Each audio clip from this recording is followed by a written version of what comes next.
The suffering that you endured will help lead others out of their suffering. So no one likes to suffer, but the Lord will use it to ultimately strengthen and anoint you to then help lead others later out of their suffering. So personal experience with pain is hard, it's not easy, but what is learned from it is extremely valuable in helping to lead others to overcome their suffering. So you think about Joseph. He suffered at the hands of his jealous brothers, wanted to kill him, and they ended up selling him into slavery with the Egyptians. And he could have got really upset about that, but he ended up working through the rejection and the betrayal and developed a strong character and integrity, and ultimately received favor from Potiphar, who he worked for.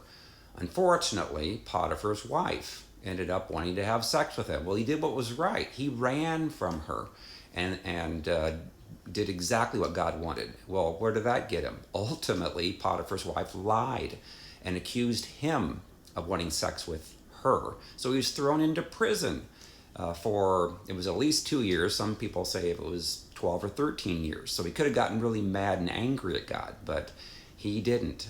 He continued to persevere and have faith. And ultimately, he was taken out of prison. He interpreted a dream for Pharaoh and was repositioned into number 2 over all of Egypt.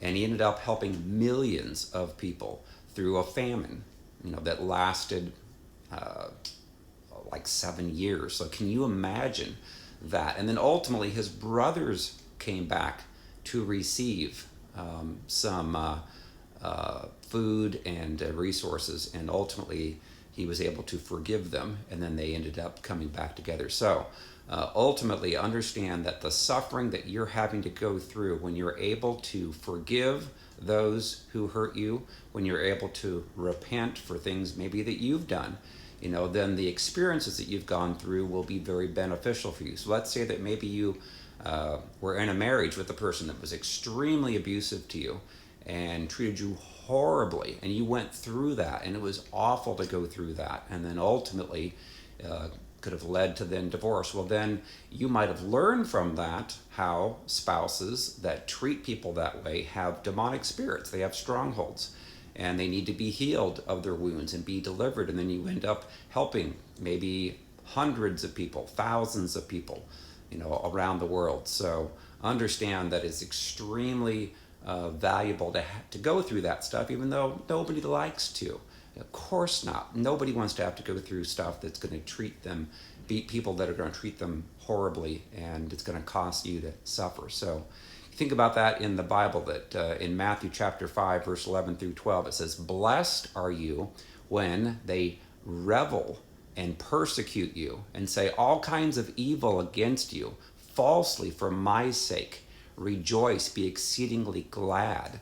1 Peter chapter 3 verses 13 through 17 says, "And who is he who will harm you if you become followers of what is good? But even if you should suffer for righteousness' sake, that you are blessed."